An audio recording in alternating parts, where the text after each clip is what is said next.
কলরবের জনপ্রিয় শিল্পী বদরুজ্জামান ভাইয়ের ছেলে সন্তান মারা গিয়েছে, কিন্তু কোন ছেলে সন্তান মারা গিয়েছে? এই দেখেন বদরুজ্জামান ভাইয়ের সাথে যে সন্তানটা খেলাধুলা করছে, অনেকজনে এই ছবিটাই পোস্ট করছে যে এই সন্তানটা মারা গিয়েছে।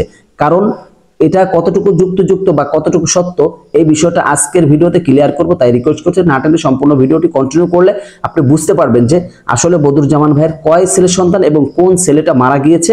এই বিষয়টা আজকে সম্পূর্ণ বিস্তারিত আপনাদেরকে জানানোর চেষ্টা করব ইনশাআল্লাহ। কারণ এই বিষয়টা নিয়ে আমাকে অনেকজনে মেসেজ করেছে যে ভাই আমি তো এই বিষয় নিয়ে ভিডিও ছেড়েছি, আপনারা দেখেছেন, সাপোর্ট করেছেন, তো এই বিষয়টা নিয়ে যখন আমি ভিডিও ছাড়ার পরে আমাকে অনেকজনে পার্সোনালি নক করেছে যে কোন সন্তানটা মারা গিয়েছে, এই বিষয়টা যদি একটু ক্লিয়ার করতেন। তাদের জন্য আজকের ভিডিওটি, অবশ্যই ভিডিওটি শেয়ার করে ছড়িয়ে দিবেন, কেউ বিভ্রান্তির ভিতর যাবেন না। যে সন্তানটাকে দেখতে পাচ্ছেন খেলছে, এই সন্তানটা মারা যায় নাই, এর নাম হচ্ছে তাহমিদ হাসান। আর যে মারা গিয়েছে তার নাম হচ্ছে তাজিম হাসান। তাহমিদ আর তাজিম, আর এই সন্তানটা আপনি দেখতে পাচ্ছেন মিনিমাম 4 থেকে 5 বছর হবে, কিন্তু এ মারা যায়নি, মারা গিয়েছে তার যে 3 নম্বর যে ছেলে সন্তান তাজিম হাসান, তার বয়স হচ্ছে মাত্র 6 মাস। 6 মাসের শিশু কিন্তু কখনো বাপের সাথে এভাবে খেলাধুলা করতে পারে না। তো আপনারা বুঝতে পারছেন যারা এই পোস্টটা অর্থাৎ এই ছবিটা পোস্ট করছেন, অর্থাৎ বদরুজ্জামান ভাইয়ের এই সন্তানের ছবিটা পোস্ট করছেন, তারা ভুল করছেন। তারা এখনই পোস্টটা ডিলিট করে আপনি চেঞ্জ করে দিয়ে শুধু বদরুজ্জামান ভাইয়ের ছবি দিয়ে আপনি পোস্ট করতে পারেন যে তার ছেলে মারা গিয়েছে, কলরবের সিনিয়র শিল্পী, বাস এতটুকু দিলে হবে।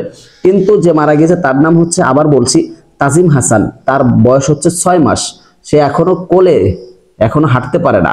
আর যে খেলাধুলা করছে এর নাম হচ্ছে তাহমিদ হাসান। কেউ ভুল করে এই সমস্ত ছবি দিবেন না। হ্যাঁ দিচ্ছেন, হয়তো ভুল করে জানেন না তাই মনে করছেন এটাই ছোট ছেলে, না, এটা হচ্ছে 2 নম্বর, আর যে মারা গিয়েছে সে হচ্ছে 3 নম্বর। ঠিক আছে? তো আপনার বিষয়টা সঠিকটা জানতে পারলেন। অবশ্যই যদি ভালো লাগে শেয়ার করে দিবেন এবং বিভ্রান্তি থেকে দূরে থাকবেন। এবং ভুল পোস্ট করার আগে আপনারা চিন্তা ভাবনা করবেন যে একটা পোস্ট করব বা আমরা এই পোস্টটা করলে আসলে সঠিক হবে কিনা। তো এই জন্য একটু চিন্তা ভাবনা করে পোস্ট করার চেষ্টা করবেন ইনশাআল্লাহ। আল্লাহ পাক রব্বুল আলামিন আমাদের সকলকে সঠিক বোঝার মতন তৌফিক দান করুক এবং বদরুজ্জামান ভাইয়ের পরিবার পরিজন সকলকে ধৈর্য ধারণ করার তৌফিক দান করুক। তো সবাই ভালো থাকবেন, সুস্থ থাকবেন। আসসালামু আলাইকুম ওয়া রাহমাতুল্লাহি ওয়া বারাকাতুহু।